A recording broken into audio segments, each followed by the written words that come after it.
Hello, good people. This is Dyliard speaking from the Open Wardrobe Gang, and welcome to yet another episode of our blind playthrough of Mass Effect 1. In the very last episode, we were sent to the planet of Therum in order to find and extract an Asari scientist who is related with the matriarch. The one starting with a B that is in cahoots with Saren, can't recall her name. But you know, after fighting off waves and waves of Geth soldiers, we eventually managed to find her and get her out over the planet safely. I don't yet know what her contribution to our squad or the plot of the game will be, but I know for the fact that Saren wanted to put his dirty fingers on her, so it's good that we managed to perform an intercepting mission of sorts. In this episode, we'll be doing something slightly different. We'll be pulling the brakes on this whole operation, and we'll be performing another deep dive into the Codex. About 2 episodes ago, I stacked tons and tons of Codex entries, and I stopped bothering reading them because I was so behind. In the very last one, we were not reading them all together, so now in this one we can, once again get them all out of the way. Yeah, so let's jump right into the Codex. As you can see, I'm on the Normandy. We are in the captain's office because Shepard is now the one in charge of this whole operation. And as you can see, I found myself a cozy place on Captain Anderson's bed. But we performed a takeover. Now it's our bed. Okay, yeah, we are sitting down and opening up the Codex. Let's see. Oh my goodness, this is ridiculous. The secondary window is glowing like crazy. The primary, on the other hand, yeah. I do wonder how long it will take us to get through this. Yeah. You might pose a question. Dyliard, didn't you say in the very last episode that the last episode was delayed because you had like a sore throat? And wouldn't that make you not the smartest man to, perform this Codex reading episode in which you would strain your voice even more? And to that I answer, yes, Mr. or Miss Viewer, that totally makes sense, but at this point I'm too committed and I'm too curious, considering what's inside of here. Yeah, also before, hitting the recording button, I downed an ice-cold Red Bull, but, I never claimed to be a smart individual. You would not... You would not hear it from me. I don't know, man. Maybe in the middle of the recording I'll make a cut and make myself some tea. Without further ado, because I digress at this point, let's jump right into it. What do we have here? 3 glowing things: Citadel and Galactic Government. The Citadel is an ancient deep space station. Citadel space is on the menu. Citadel space is an unofficial term referring to any region of space controlled by a species that acknowledges the authority of the Citadel Council. At first glance, it appears this territory encompasses most of the galaxy. In reality, however, less than 1% of the stars have been explored. And this is crazy. Even Mass Effect FTL drive is slow relative to the volume of the galaxy. Empty space and systems without suitable drive discharge sites are barriers to exploration. Only the mass relays allow ships to jump hundreds of light years in an instant, the key to expanding across an otherwise impassable galaxy. Whenever a new relay is activated, the destination system is rapidly developed.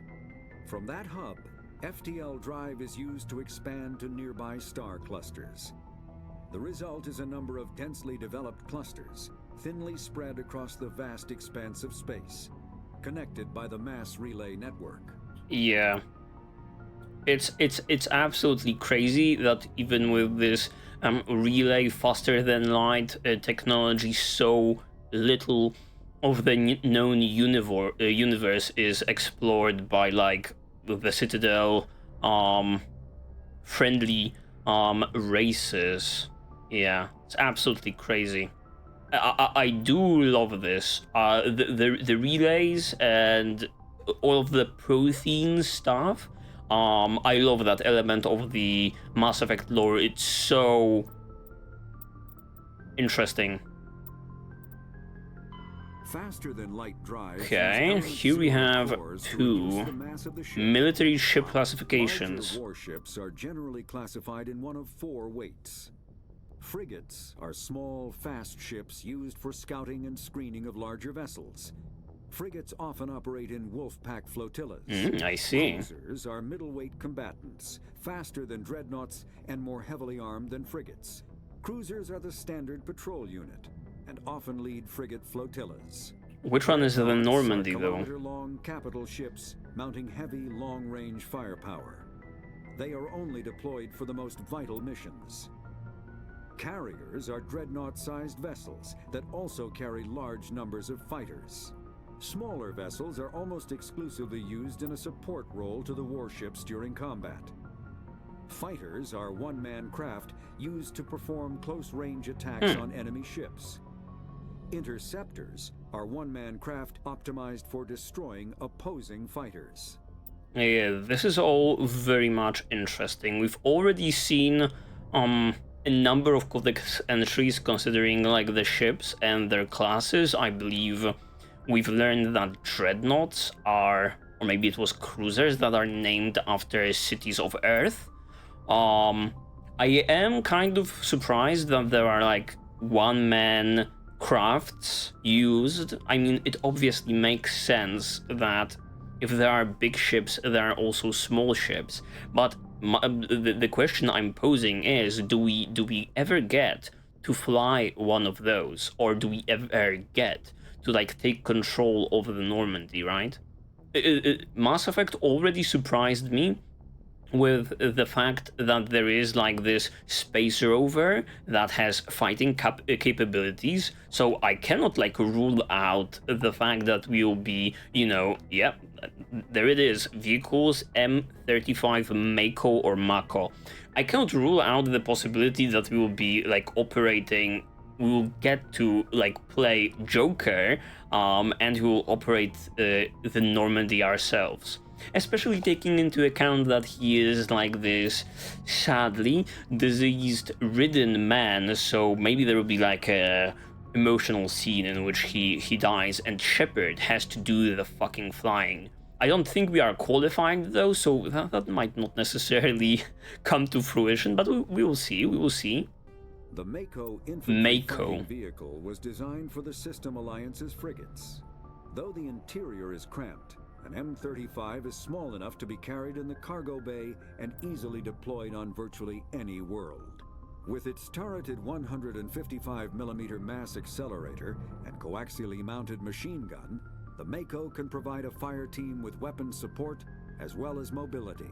Since Alliance Marines may be required to fight on any world, the Mako is environmentally sealed and equipped with microthrusters for use on low-gravity planetoids. Yeah, that's crazy. The Mako is powered by a sealed hydrogen-oxygen fuel cell and includes a small Element Zero core. While not large enough to nullify the vehicle's mass, the core can reduce it enough to be safely airdropped. When used in conjunction with thrusters, it also allows the Mako to extricate itself from difficult terrain. Yeah. This thing is awesome. Yeah. I guess the Normandy may be a frigate then, right? We, in the very last episode, we finally went down into like the bay in which the Mako is being stored, yeah, and it looks like you could fit like 4 of them down there. This thing is like an absolute beast. Like no Geth creation was able to stop us in any way, shape, or form when we were riding this thing. The funny thing is that we eventually got stuck on like rubble and we had to carry on on foot. When I initially freaking found out there are like boosters and you can jump with that stuff, I instantly got like worried that we will like have to like jump over crevices or like jump over the lava that was on the Therum world, but it did not come to that. Yeah, I do wonder. I mean, the mechanic is there, right, for a reason. I don't know why, for what other reason they would put in like these thrusters. Maybe you will eventually have to like jump over some stuff or something like that. This might be like an action scene in the making, okay. And the very last one, possibly. No, not the very last one, let me tell you. And create massive. An artificial intelligence is a self-aware computing system capable of learning and independent decision-making. Creation of a conscious that's banned. Requires adaptive code, a slow, expensive education, and a specialized quantum computer called a blue box. An AI cannot be transmitted across a communication channel or computer network. Without its blue box, an AI is no more than data files. Loading these files into a new blue box will create a new personality, as variations in the quantum hardware and runtime results create unpredictable variations. That's so peculiar. Serve as a cautionary tale against the dangers of rogue AI, and in Citadel space, they are technically illegal. Advocacy groups argue, however, that an AI is a living, conscious entity, deserving the same rights as organics. They argue that continued use of the term artificial is institutionalized racism on the part of organic life. The term synthetic is considered the politically correct alternative. Very interesting. I mean, with how much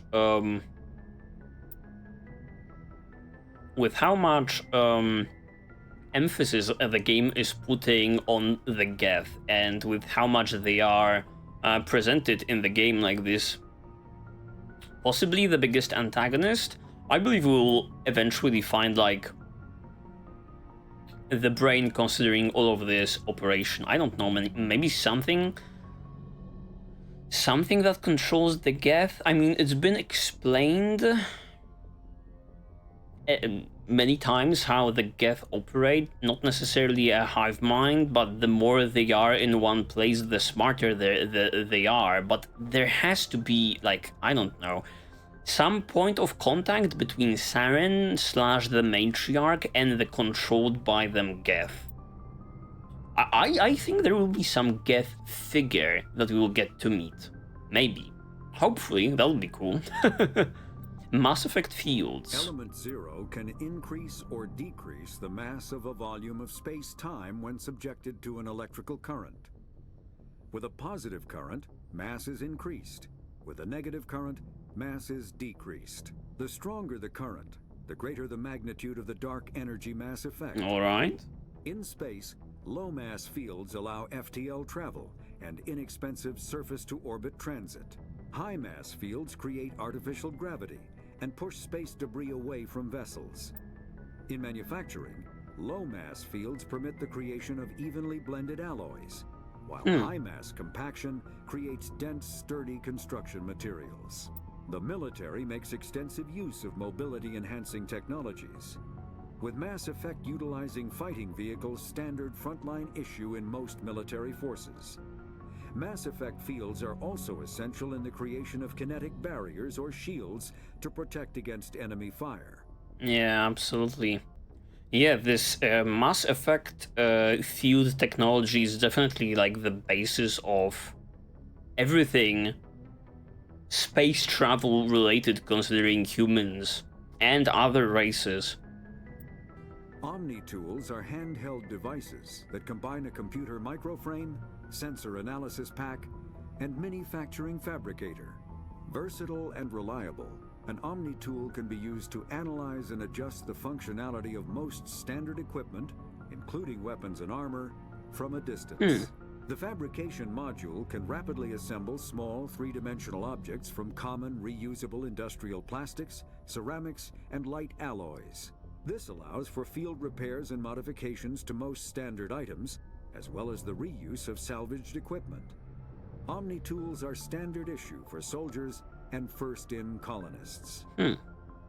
Yeah. We get like a cool picture of the Quarian using this stuff. What a cool old outfit. I do wonder. We have yet to find an outfit, a different armor set for Tali. This one is great looking. I do hope we find it. Okay, that's it considering the primary ones. Let's deep... Now this, ladies and gentlemen, this is truly the deep dive. Okay, personal history summary. Anything new in here? No, I don't believe so. Okay, at least we get that out of the way. Or maybe it wasn't even blinking. Fuck. Council races. Okay. We got an entry for Asari culture, now the Asari government. Yeah, I remember Liara explaining some things. The Asari came late to the concept of world government, which is interesting because they are the very first council race. For centuries, their homeworld of Thessia was dotted with loose confederacies of great republican cities. The closest earthly equivalent would be the ancient Mediterranean city-states, I see. Since the Asari culture values consensus and accommodation, there was little impetus to form large participalities. Rather than hoard resources, the Asari bartered freely. Rather than attack one another over differing philosophies, they sought to understand one another. Very impressive. Already immensely impressed by how the Asari and how even the Turians and the Quarians are better in cooperating than the humans are. Yes. Only in the information age did the city-states grow close. Communication over internet evolved into an electronic democracy. Asari have no politicians or elections, but a freewheeling, all-inclusive legislature that citizens can participate in at will. Very interesting. Policy debates take place at all hours of the day in official chat rooms and forums moderated by specially programmed virtual intelligences. All aspects of policy are open to plebiscite, probably butchered that one, at any time. In any given debate, the Asari tend to lend the most credence to the opinions of any matriarchs present. That makes sense. Nearly always deferring to the experience of these millennia-old wise women. I do wonder what happens when two matriarchs disagree on an issue. Achieving consensus through public debate may take too long in a crisis. In cases where prompt, decisive action is required, the Asari defer to the wisdom of local matriarchs. Yet Turians, now the Turians' culture and military doctrine are on the menu. While Turians are individuals with personal desires, their instinct is to equate the self with the group and set aside personal desires for the good of all. Which is an interesting concept. I kind of feel like... I was about to say, I kind of feel like Garrus is not like an exemplary member of the Turian community, but maybe he feels that you have to, go against the customs and the law in order to achieve true peace, a perfect Spectre candidate that he is. Turians are taught to have a strong sense of personal accountability. The Turian honor that other races find so remarkable. Turians are taught to own every decision they make, good or ill. The worst sin they can make in the eyes of their people is to lie about their own actions. That's so interesting. That's so interesting. Obviously, Saren is not an honorable person, an antagonist of the game, one could say, but it's such a striking contrast that not only is he that, it's so much worse because he's a Turian, I guess, right? And he was just lying straight up about his involvement in the events on Eden Prime, and earlier on, probably countless times. The case of Captain Anderson comes to mind. Turians who murder will try to get away. Turians who murder will try to get away with it, but if directly questioned, most will confess the crime. That's so funny. Not the best. I mean, I guess Saren is like a is a very intelligent Turian then. I mean, it doesn't have to do with intelligence, just his cunning. Turians have a strong indication towards public service and self-sacrifice, so they tend to be poor entrepreneurs. To compensate, they accept the mercantile Volus as a client race, offering protection in exchange for their fiscal expertise. The Turian military is the center of their society. It is not just an armed force, it is an all-encompassing public works organization. The military police are also the civic police. The first bridges or brigades serve the civilian population as well as military facilities. The Corps of Engineers build and maintains spaceports, schools, water purification plants, and power stations. The Merchant Marine ensures that all worlds get needed resources. Now more on the military of them, huh? Although they lack the brutality of the Krogan, the skill of the Asari, and the virtuosity of the humans, the Turian military has formidable discipline. I mean, I believe it was said that they outnumber every other race considering how many ships they can operate. I was under the impression that even though the Krogans are insane warriors, like on an individuality basis, the Turians, considering their military, are like the best of the best. Officers and NCOs are lifers with years of field experience. Enlisted personnel are thoroughly trained and stay calm under fire. Turian units don't break. Even if their entire line collapses, they fall back in order, setting ambushes as they go. A popular saying holds: you will only see a Turian's back once he's dead. So fucking interesting. I do wonder, considering... I do wonder what their lifespan is, right? The Solarians, if I remember correctly, very short-lived, 40 years old. The Asari, over 1,000. So how do these guys stack up? Bootcamp begins on the 15th birthday. So kind of similar, considering the maturity to the humans, a little bit, right? You'd call like a 15-year-old teenager to be, you know, entering his maturity. Soldiers receive a year of training before being assigned to a field unit. Officers train for even longer. Most serve until the age of 30, at which point they become part of the reserves. Okay, at 30 reserves, that's a little bit early. Even if they suffer injuries preventing frontline service, most do support work behind the lines. Makes sense. Biotics are uncommon. I believe Garrus has biotics, okay. While admired for their exacting skills, biotics motives are not always fully trusted by the canon soldier. The Turians prefer to assign their biotics to specialist teams called cabals.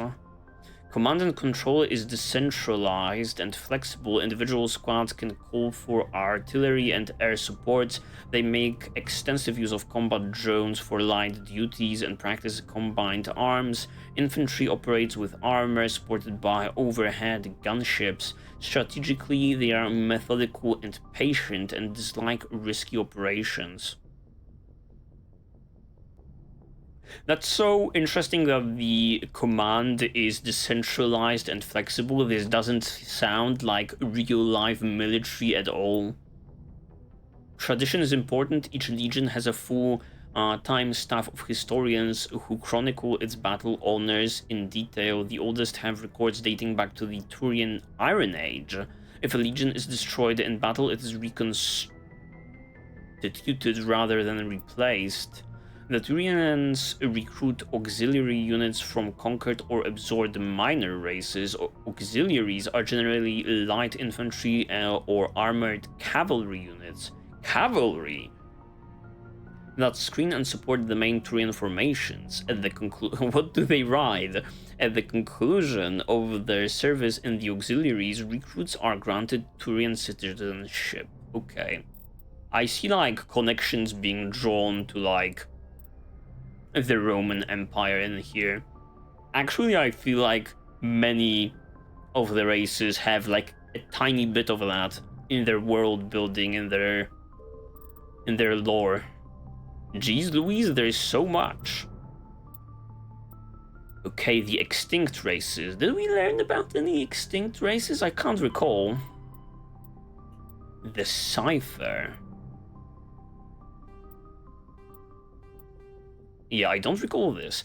Yeah, there's also like an entry like this considering the primary...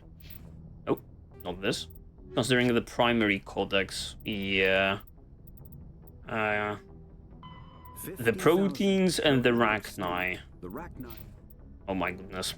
But not the Cipher. The protein beacon downloaded its knowledge into Lieutenant Commander Shepard on Eden Prime, causing confusing dreams and visions. While the imagery is becoming clearer with time, the meaning of the beacon communication remains elusive. It has been suggested that protein data recording is highly dependent on a certain point of view, what Carl Jung described as the collective unconscious. The Cipher, needed to comprehend the images implanted in Shepard's mind, is the cultural knowledge of a protein. The archetypes, biological instinct, and common experiences universal to the race. Since the proteins have been dead for millennia, it may be impossible to acquire the Cipher. Is this saying that we cannot truly comprehend what we are seeing in these visions unless we are a protein? And I guess like a protein could totally download these memories or messages and understand them clearly. This might have been given to us when Liara, during that council scene, maybe not the council scene, when all of the squad members were gathered and discussing the Liara mission. Yeah, she was very impressed with Shepard's ability to even like hold it together after being exposed to the beacon. Okay, non-council races. Holy smokes. Ho, ho, ho, ho, ho. Okay, a little bit about everyone. Geth armatures. Yeah, this thing totally wiped us, almost wiped us out in the very last one. Shepard's one-man army somehow pulled through, but the performance on Garrus and Tali was not perfect in that one. Armatures are quadrupled, all-terrain heavy weapons platforms akin to the armored fighting vehicle of other races. Looks a little bit like a crawler or like a horse. Maybe it looks a little bit like a giraffe. It has a little bit of a giraffe in it.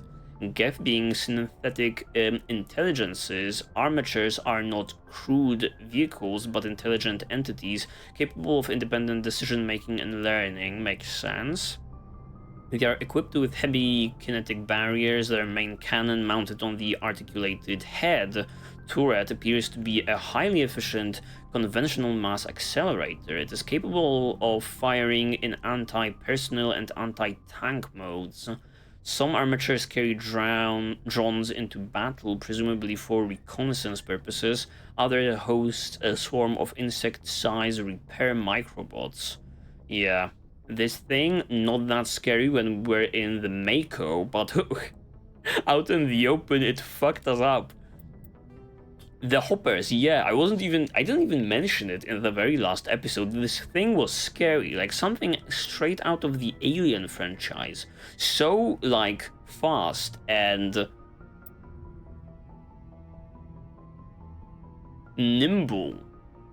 The Geth models, collectively dubbed hoppers by Alliance forces, are electronic warfare platforms. Yeah, totally overwhelmed in that very last one. We had the armature in the background blasting us, the Geth just troopers running around and shooting, and this thing zooming through the screen. They can project electromagnetic radiation across a broad spectrum as an offensive weapon. They can also perform cyber warfare attacks against the onboard computers of body armor, headsuits, and weapons, adversely affecting their performance. The structure of hoppers consists of an advanced and highly elastic artificial muscle material. This allows a hopper to compress its entire body for powerful leaps. Hoppers also have thousands of molecule-scale barbs on the surface of their hands and oh yeah, the Spider-Man shit, which are used to cling to walls and ceilings. Hoppers are very difficult targets, leaping from one surface to another in rapid succession. Yes, we've experienced that firsthand. And the Quarians have no record of any Geth models similar to hoppers. This new morphotype must have been developed over the last 300 years by the Geth themselves. This is troubling proof that technological singularity... No, that the Geth are continuing to move towards technological singularity. Experts in synthetic life are intrigued that hoppers appear to be even more organic than the baseline Geth. The identified subtypes of hoppers have been codenamed Sapper, Stalker, and Ghost. Okay, there are subtypes also. Yeah, this is very worrying, having this shit's scary. Okay, this is scary. And this is also makes me think that there is someone, like, an entity controlling the Geth. I don't know how many freaking Geth have to, like, gather in one place in order to get smart enough to technologically advance their race. Or, like, biologically in this case. Krogan genophage, ooh. Yeah, the touchy subject considering our boy Rex. Or probably every single Krogan in existence at this point. Their genophage bioweapon was created at the end to end the Krogan rebellions. We have to bring Garrus and Rex into our party at a certain point, run such a squad type. I do wonder whether they will have, like, any interesting interactions between the two. From the start, the Krogan had overwhelmed the Council. Only timely first contact with the Turians saved the Council races. The Turians fought the Krogan to a standstill, but sheer weight of Krogan numbers indicated the war could not be won through conventional means. The Turians collaborated with the Solarians, what a great collaboration, with the Solarians to genetically engineer a counter to the rapid breeding of the Krogan. The genophage virus gained the energy to replicate by eating key... The genophage virus gained the energy to replicate by eating key genetic sequences. Every cell in every Krogan had to be altered for the weapon to be foolproof. Otherwise, the Krogan could have used gene therapy to fix the affected tissues. Once a genophage strain could find no more genes to eat, it would starve and die, limiting spin-off mutations and contamination. This created genetic flaw is hereditary. Yeah. I mean, I don't believe that's allowed in the real world. The Geneva Conventions prevent such a thing. I guess that's not the case in space. This is something the humans did not introduce to the council races. I mean, the Krogan Wars probably happened before. You know, humans went out there, but kind of weird that no one thought about not using such terrible things against one another. But I guess this is a universe in which, you know, wars just lead to the total extinction and annihilation of races, so I shouldn't be surprised. I shouldn't be surprised. The resulting mutation made only 1 in 1,000 Krogan pregnancies carried to term. It did not reduce fertility, but offspring viability. The rare females able to carry children to term became prizes the Krogan warlords fought brutal battles over. The Krogan are a shadow of their former glory, while the rebellion took place centuries ago. Yeah, they are constantly reminded of the horror of their genophage and of their inability to counter it. The release of the genophage is still controversial, bitterly debated in many circles. Yup. Absolutely understandable. I do wonder, I mean, it happened centuries ago, but the Krogan are still... They are still around. I do wonder whether they are just, like, permanently... They are doomed. Just straight up doomed. The economy of the freaking Quarians. Yeah, this is... These 3 entries are the result of Tali just going on this insane tangent about the history of her people and how the community operates. The migrant fleet has little economic base, operating in a state of perpetual hand-to-mouth, while Quarian ships include light manufacturing and assembly plants. They lack heavy industries such as refining and shipbuilding. The fleet has tankers for water purification and oxygen cracking, but the space-intensive nature of agriculture limits food production. A single disaster could destroy the fragile balance. Yeah, it's terrible. This is something I was not posing as a question, but I'm posing it now. Couldn't, like, the Quarians basically go and inhabit an empty world? Wouldn't that be a possibility to them? I know they live on these fleets, but why not just move into an unoccupied space? The Quarians earn income in creative ways because the government is obliged to provide food, water, air, and medical support for every individual. The Conclave strategically determines the course of the fleet to bring in resources and income. Okay, so this is literally a commune. A species who suspects the migrant fleet is heading towards their space often offers a gift or surplus starships, fuel, and resources to convince the Conclave to alter course. As the fleet passes through a system, swarms of mining vessels work over asteroids for metals and siliceous materials, and cometary bodies for water, ice, and organics. Or water, ice, and organics. Quarian miners are adept at locating and strip mining space-bound resources. So these are like the scavengers of the universe.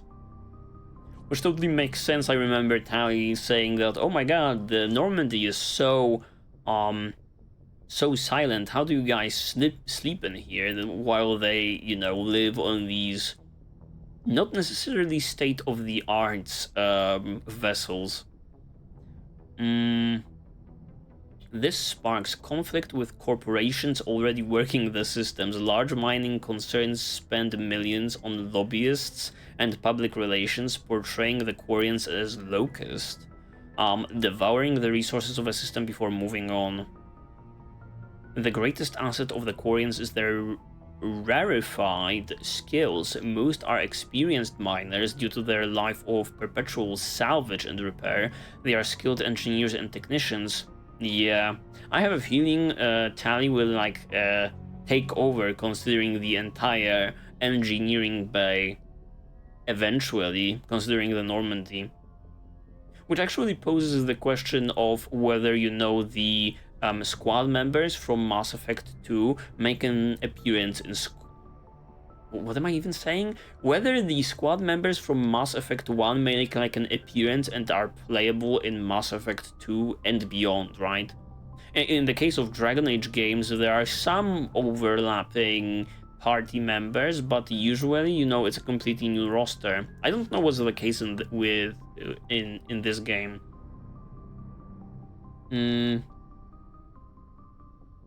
More than once, the very corporations that lobby against the Quarians have made backroom deals with the fleet, arranging for skilled Quarians to fill space engineering jobs that other species would demand higher wages for. Quarians are widely hated among the working classes. The Quarians are coming to take our jobs, is a common response to the fleet's approach, of course. Government, holy smokes. Losing my voice. Slowly but surely. This one is shaping up to be longer than the very last one, but there's been so much info, right? There's been so much info that we've gathered.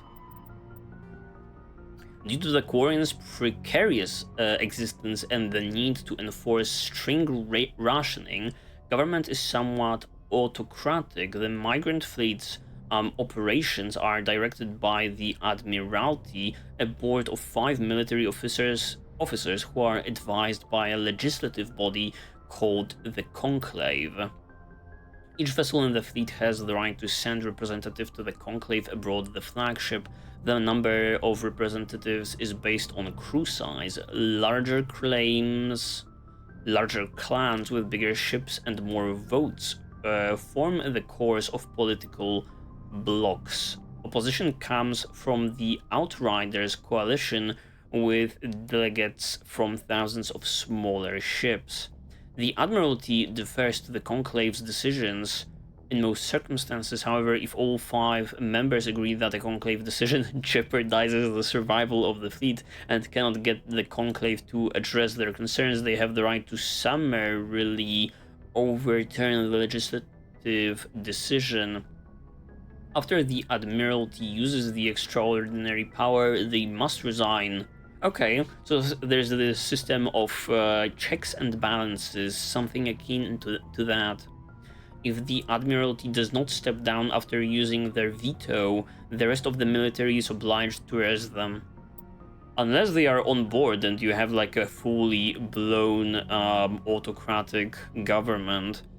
Each ship captain has authority over his vessel, but is advised by an elected civilian council, just as the Admiralty is advised by the Conclave. This relationship may range from cooperation to polite tolerance to outright hostility, but any captain who overrules his council without good reason is relieved of command by the Admiralty. Many Quarian ships are owned by clans who pool their resources to purchase used vessels from private sellers. Large ships are prestigious for big, rich clans, but a small ship means status for a small clan with enough personal wealth to afford a private vessel. Clan vessel captains are not subject to dismissal by the Admiralty. Abusive captains are a family problem if they do not disturb the operations of the fleet. Yep. They deal with like their own problems within their own circle. This makes me wonder whether Tali is coming from like this family heavy smaller community or from like an insanely big ship. Migrant fleet. The migrant fleet is the largest concentration of star-faring vessels in the galaxy, sprawling across millions of kilometers. It can take days for the entire fleet to pass through a mass relay. I do wonder whether you have to go one after the other. There has to be like air control if that's the case, right? Similarly to how multiple what are they called? Why am I drawing blanks on the easiest of English words?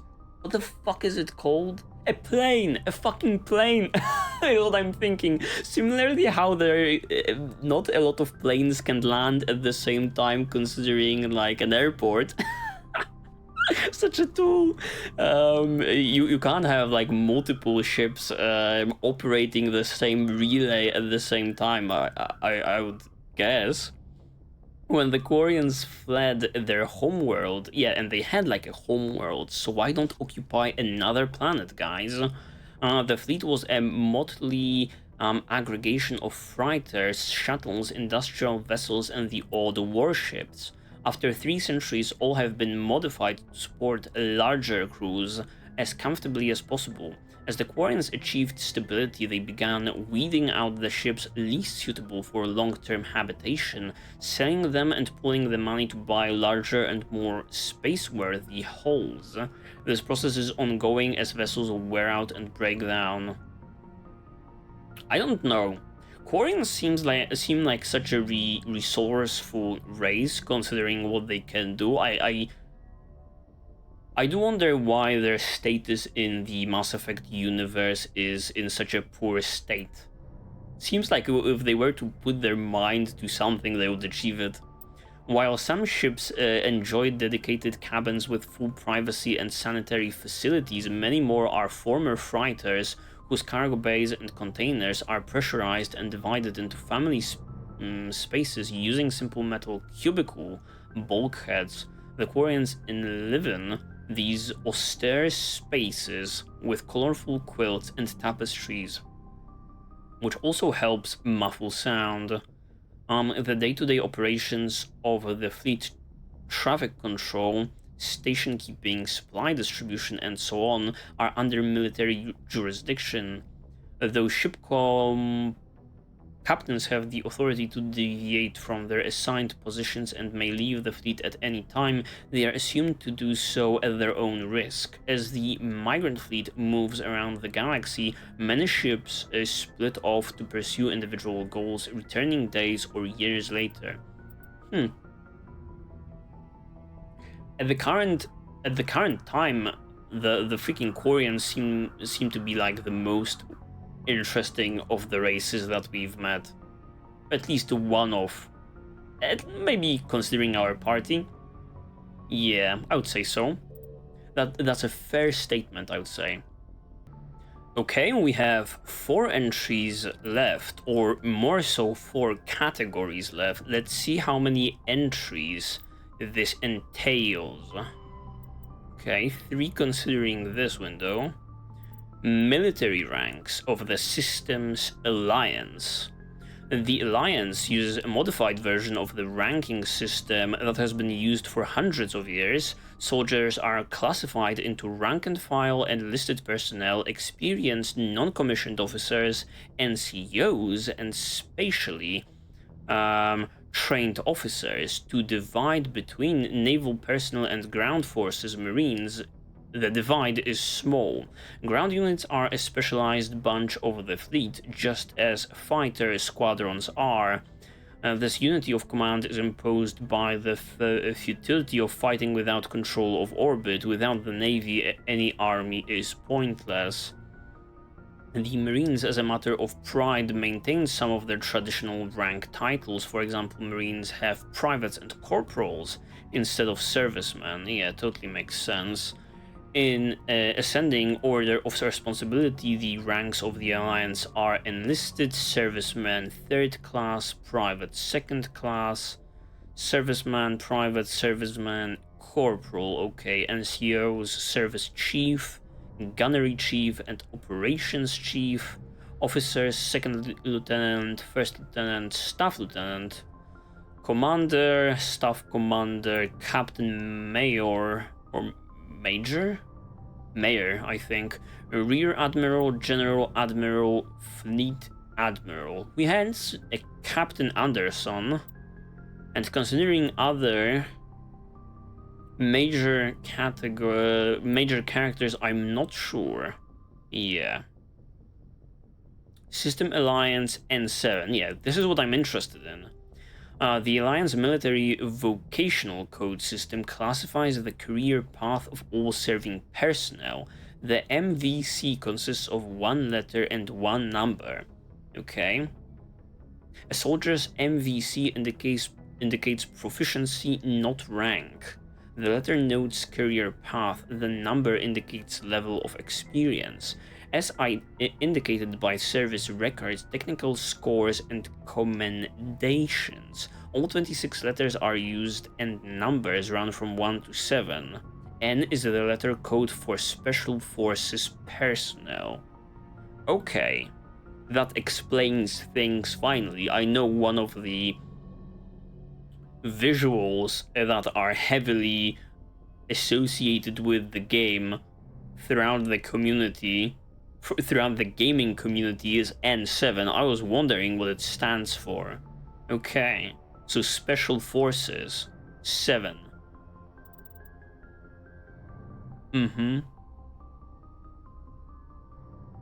Interesting.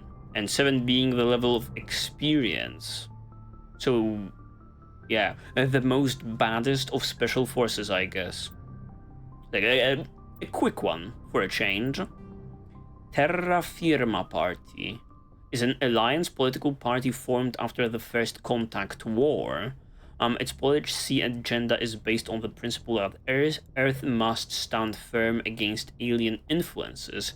I guess this is... we got this entry after speaking with Ashley Williams in the very last episode. This covers a variety of legislation. Recent activities by Terra Firma include opposition to a law requiring high school alien language study, a proposal to increase tariffs on alien imports, and leading a popular movement to mark the First Contact War with a public holiday. Okay, so these are the guys that are dipping their toes in, you know, not necessarily patriotism, but maybe even nationalism. I guess considering the human race and not a particular nation on Earth.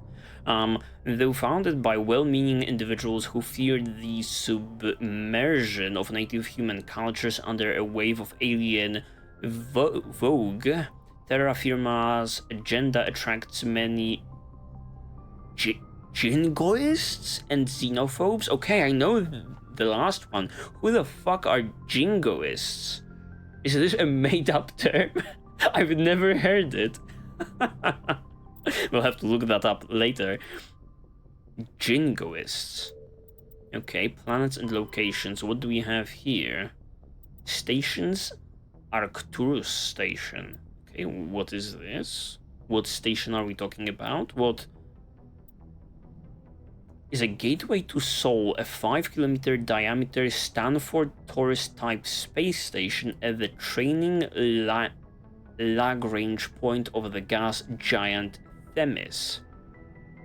Construction of Arcturus Station began in 2151 and concluded in 2162.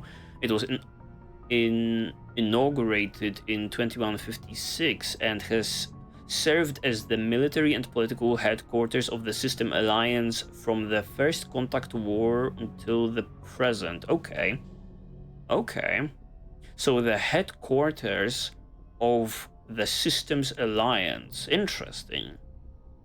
Yeah, even though we serve like the in the Alliance fleet, we don't know that much about it, right? We experienced the Alliance mostly through Normandy and the events on Eden Prime. These, yeah, that's like a human settlement, right? outside of that, it's been also Ambassador Udina screaming his head off like a lunatic. Also, not the best look for the humans. When humanity activated the Charon mass relay in 2149, it led to Arcturus, 36 light years from Sol, Earth's sun. Okay, Sol. We refer to our sun as Sol. Do we do that in real life? I don't know. I mean, I'm pretty sure that this means just sun in Latin. But I don't really know what like the scientific denomination or however you would say it is of the sun, our sun. Arcturus is the third biggest star seen from Earth. It is an ancient red giant from the generation born before Sol. Its worlds are either gas giants or ice chunks. Oh my god, have headquarters on like an icy planet? While some rocky debris exists, the metal content is 25% lower than normal. To build Arcturus station, metallic asteroids were towed through the mass relays to the construction site. Many of these asteroids remain near the station, and they're mined out areas home to transient population, so that's interesting. The expense of bringing construction materials into the systems was acceptable due to its strategic value. With 3 primary mass relays in addition to the secondary one to Sol, Arcturus is a major communication and military choke point. Okay. I wish to go there. Every single time when we look through like the Codex and we learn of these new and distant lands, brave new worlds out there, new and exciting, I have like this urge in me to see it with my very own eyes, but I don't think like already so many interesting worlds were introduced. Considering, you know, the lore of this game, I don't think we'll be able to visit them all in just one. Or maybe in the entire series even. The Alliance First Fleet is based in Arcturus, where it can guard the gates to Sol and react to incursions in the 3 connected clusters. The station also hosts the Systems Alliance Parliament and the Systems Alliance Military General HQ. Its permanent population is approximately 45k. Arcturus is actually from the galactic halo, one of a cluster of 52 stars that are crushing through the disk of the galaxy. In 1 billion years, Arcturus will be sailing through the depths of extragalactic dark space. That's so fucking cool. Oh my goodness. Look at this. Insane. How about a deep dive into the faster than light?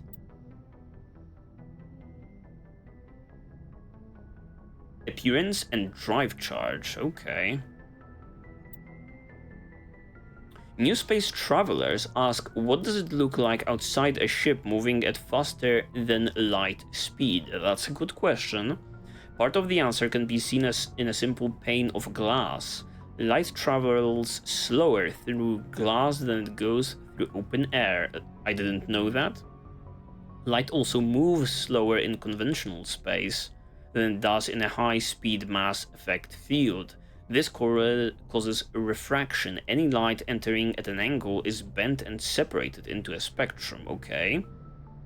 Objects outside the ship will appear refracted. The greater the difference between the objective exterior and the subjective interior speeds of light, the greater the refraction. Okay. Was maybe thinking about, you know, this hyperspeed from Star Wars, but I guess this is not necessarily the same thing. As the subjective speed of light is raised within the field, objects outside will appear to redshift, eventually becoming visible only to radio telescope antenna. High-energy electromagnetic sources normally hidden to the eye become visible in the high blue spectrum. Well, at least it's beautiful. It's beautiful outside of the window. As the speed of light continues to be raised, X-ray, gamma ray, and eventually cosmic ray sources become visible. Stars will be replaced by pulsars, the accretion disks of black holes, quasars, and gamma ray bursts. To an outside observer, a ship within a Mass Effect drive envelope appears blue shifted. If within a field that allows travel at twice the speed of light, any radiation it emits has twice the energy as normal. If the ship is in a field of about 200 times light speed, it radiates visible light as X-rays and gamma rays, and the inferred heat from the hull is blue shifted up into a visible spectrum of or higher. Ships moving at FTL are visible at great distances, though their signature will only propagate at the speed of light. I do wonder whether it's safe for the environment, the immediate environment, when a ship is passing in FTL speed. Drive charge. Oh, this is all after we basically grilled that one engineer in the engineering bay, huh? Yeah, because explaining this all at length. As positive or negative electric current is passed through an FTL drive core, it acquires a static electrical charge. Yeah, the drive charge, probably about storing all of this thing on the Normandy. Drives can be operated an average of 50 hours before they reach charge saturation. This changes proportional to the magnitude of mass reduction. A heavier or faster ship reaches saturation more quickly. Makes sense. If the charge is allowed to build, the core will discharge into the hull of a starship of a ship. All ungrounded crew members are fried to a crisp. All electronic systems are burned out and metal bulkheads may be melted and fused together. Not the best way to go out. The safest way to discharge a core is to land on a planet and establish a connection to the ground, like a lightning rod. Huh, that's peculiar. Larger vessels like dreadnoughts cannot land and must discharge into a planetary magnetic field. The ship passes the charge from the drive core to the exterior armored hull, then dives into the magnetic field. As the hull discharges, sheets of lightning jump away into the field, creating beautiful auroral displays on the planet.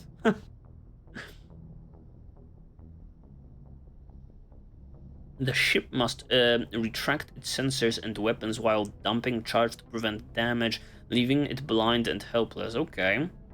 Discharging at a moon within a weak magnetic field can take days.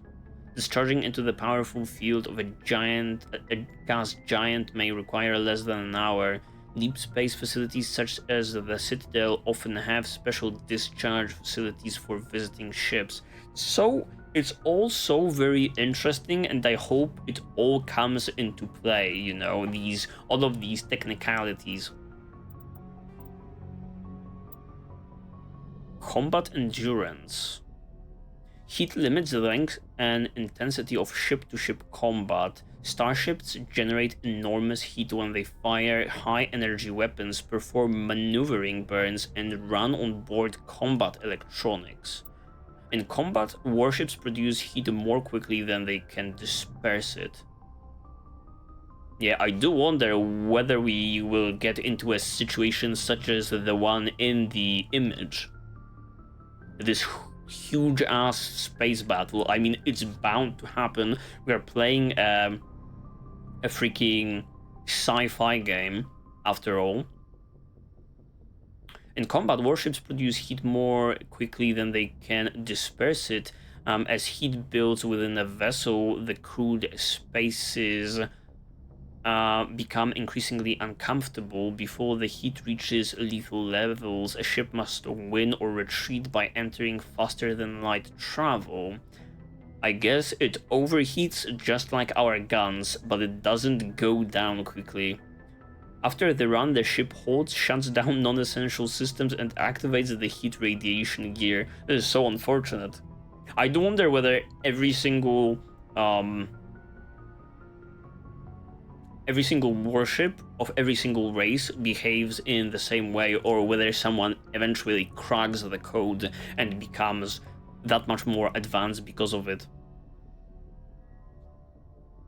In how they deal with heat. Combat endurance varies by ship design and by the battle's location. Battles in the deep cold of interstellar space can go on for some time.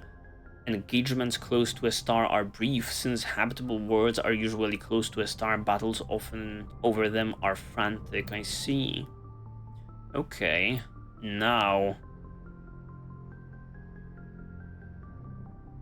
for the different types of starships. I've already checked out the cruisers. Yeah, named after cities of Earth. Dreadnoughts, these are the big boys, never seen any one of those.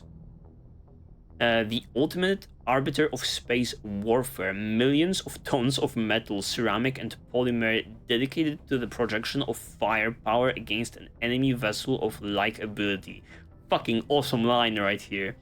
No sane commander would face a dreadnought with anything less than another dreadnought. The power lies in the length of its main gun.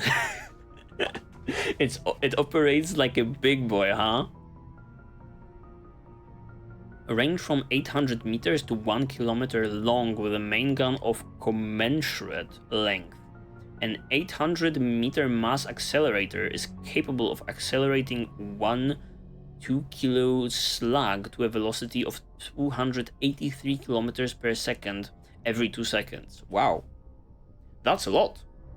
Each slug has the kinetic energy of oh wow, 38 kilotons of TNT, 3 times the energy released by the fission weapon that destroyed Hiroshima. Yup, it's insane.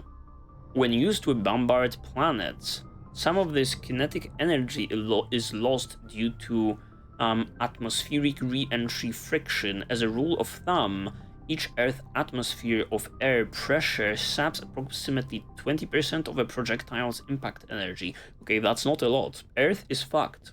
The Turian fleet presently has 37 dreadnoughts, the Asari 21, Salarians 16, Humanity has 6, with an additional hull under construction at Arcturus Station. Alliance battleships are named for mountains of Earth. Okay. Everest class, Everest, Fuji, Elbrus. Kilimanjaro class, okay. Alright. Oh, different classes. I do wonder what's the deal with different classes of Earth's dreadnoughts. Freighters. Single pilot combat small craft, yeah. Have not seen those ones. Lightweight enough that they can be economically fitted with powerful element 0 cores, making them capable of greater acceleration and sharper maneuvers than starships. Kinetic barriers, shields changed starship battles from short, vicious bloodbaths to extended, indecisive slugging matches. Only the main gun of a dreadnought could punch a mass accelerator slug through the barriers of an opposing dreadnought. Yeah. I guess we would be not flying a fighter through like a Death Star, huh? This changed with the development of the fighter-launched mass disruptor torpedo. Oh, never mind. A short-ranged weapon that can penetrate kinetic barriers to destroy their projector assemblies. Okay, so these do indeed play a role. Starship Guardian defenses must be overwhelmed through swarm tactics. Fighter groups can take heavy casualties pressing their torpedo attacks home. Once fighter launches torpedoes have crippled an enemy barriers, the mass accelerators on frigates and cruisers can make short work of them. Interceptors are a type of fighter optimized to attack another fighter. With no ability to damage starships, interceptors are used to screen friendly units from incoming fighter attack. Okay, and frigates. Frigates. Named for great battles in human history. Interesting. Light escort and scouting vessels. They often have extensive guardian system to provide any fighter screening for capital ships and carry a squad of marines for security and groundside duty. Unlike large vessels, frigates are able to land on planets. Frigate drive systems allow them to activate high FTL cruise speeds. They also have proportionally larger thrusters and lighter design mass, allowing them to maneuver more handily. I have to say, too bad we are not presented with like different images showing off different starship types. We are just presented with like one general image for this whole category. It would really make this easier, considering the lore reading, to have a visualized thing in front of your eyes. Yeah. They also have proportionally larger thrusters and lighter design mass, allowing them to maneuver more handily, and combat speed and maneuverability make a frigate immune to the long-range fire of a larger vessel. In the time it takes projectiles to reach them, frigates are no longer where they were predicted to be. That's so funny. And fleet combat frigates are organized into wolfpack flotillas of 4 to 6.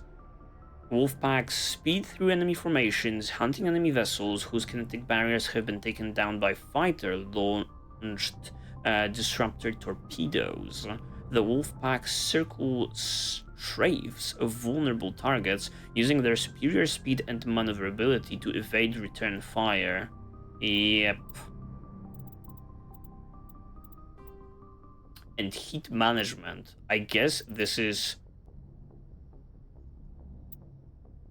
a more in-depth dive into that, even though we've learned a considerable amount of that, considering the FTL and combat in general. Dispersal of heat generated by onboard system is a critical issue for a ship. If it cannot deal with the heat, the crew may be cooked within the hull.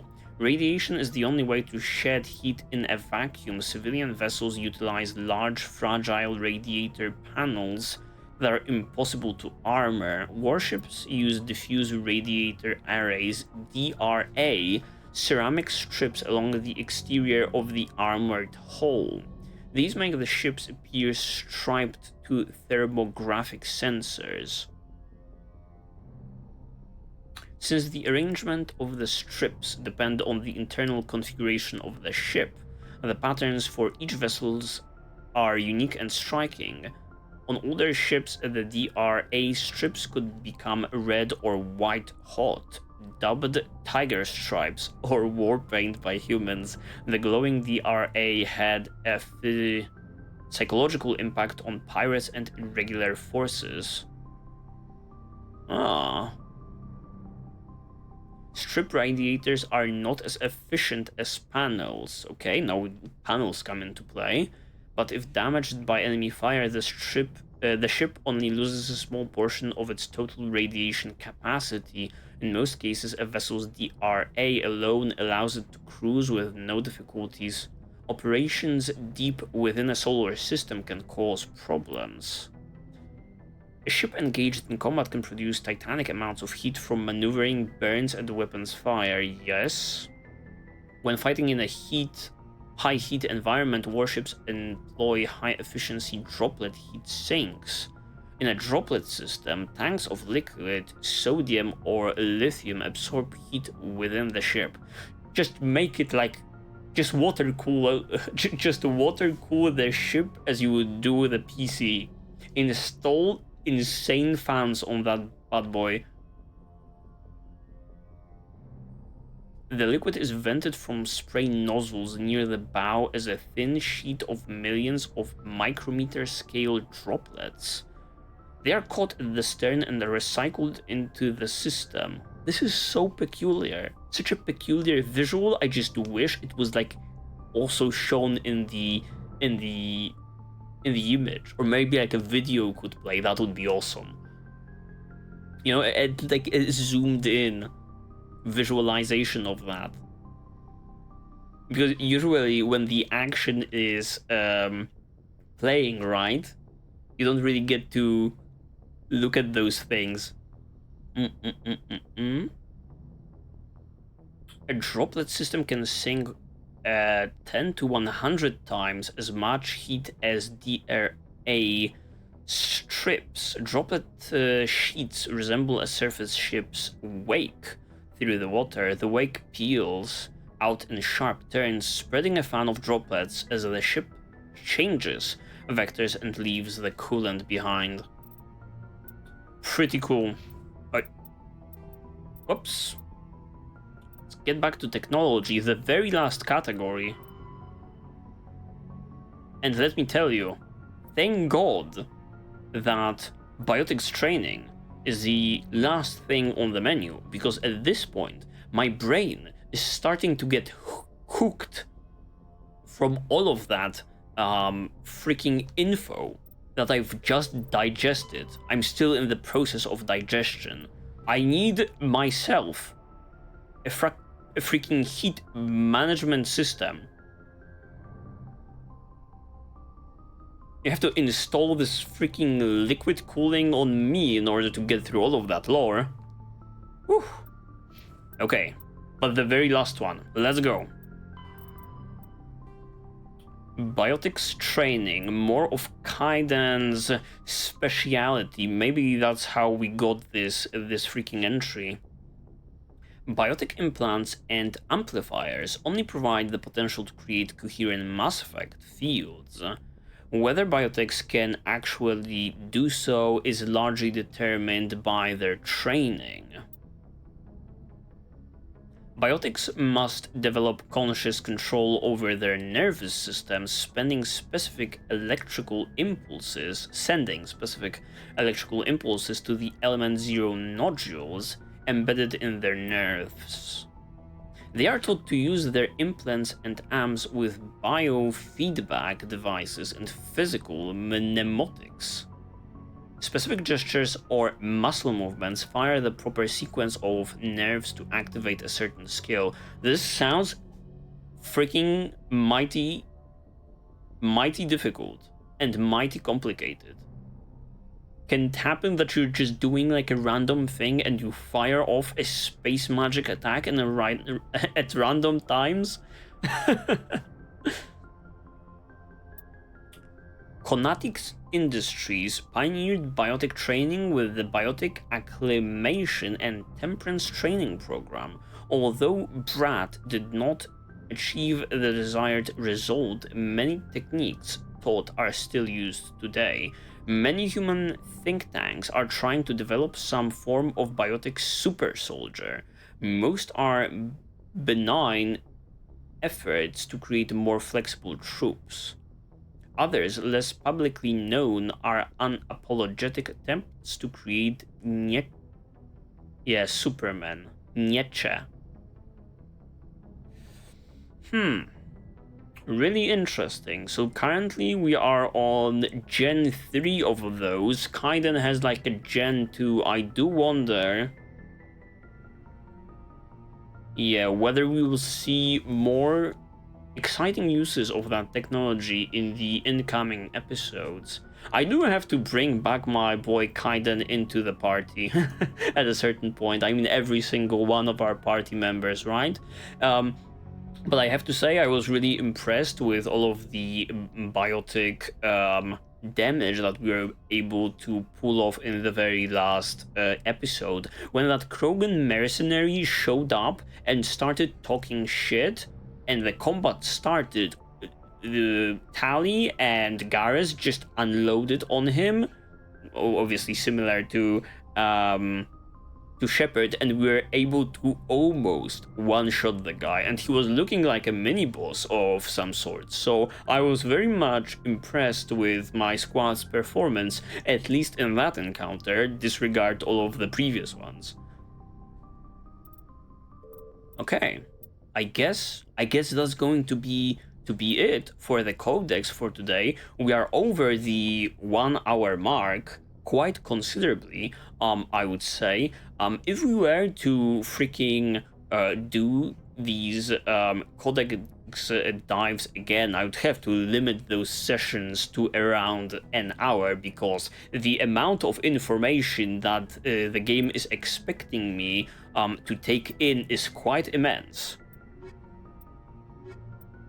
For all of this to sit well inside and actually become actual knowledge, it will, require some time. Okay, but I guess that's going to be it for today. In the next episode, we'll continue with the story. We'll take out our girl Eliara in the very next episode. Yeah, I want to bring her into the party and check what she can do. We'll be going to one of those two exciting planets that were mentioned along the way, and yeah, I can't wait to get back into the action after a long session of just reading and reading. I'm just can't contain myself. I want to shoot someone. In game, obviously, in game.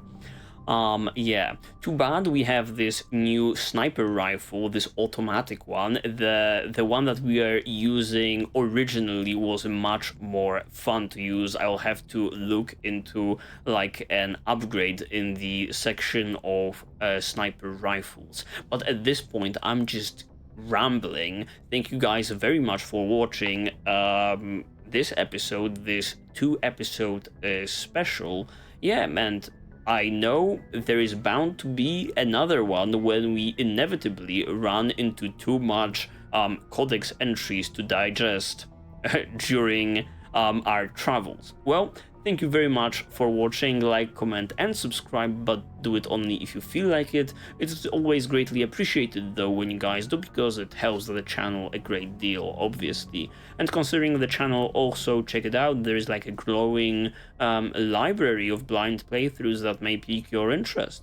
For the very last time, thank you very much. See you in the very next one, and stay safe out there, beautiful people, especially in the heat that some of us are experiencing right now. Bye bye. Stay safe.